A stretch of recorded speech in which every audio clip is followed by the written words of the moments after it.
तर king circle परिसर सुद्धा जलमय झालेला आहे। या परिसरातही मोठ्या प्रमाणात पाणी साचले। डिवायडर सुद्धा नीटचे दिसत नाहीत।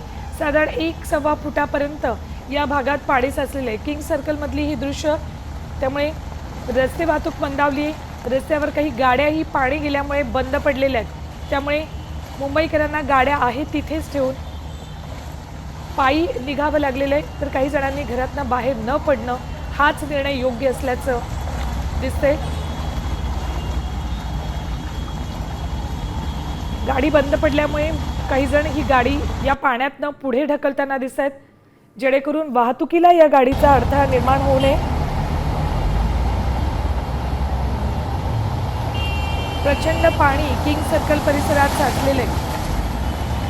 रस्त्यावर अगदी कमी वाहनं दिसत आहेत, मात्र जी वाहनं आहेत त्यांनाही वाहतुकीला अडथळा निर्माण होतोय, कारण पाणी प्रचंड साचलेलं आहे। त्यातच आज भरतीही आहे, त्यामुळे भरतीचा परिणाम जाणवण्याची शक्यता आहे।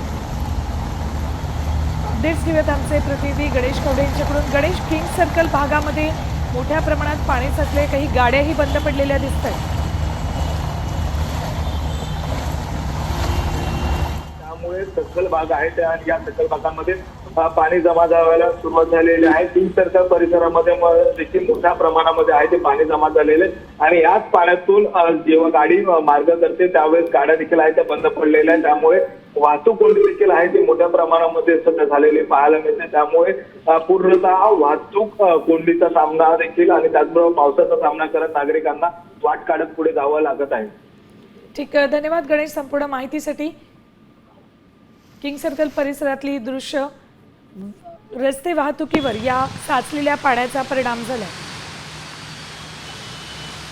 आता isakal.com आहे देशातील नंबर 1 ची मराठी न्यूज वेबसाईट। प्रत्येक अपडेटसाठी isakal.com ला नक्की भेट द्या।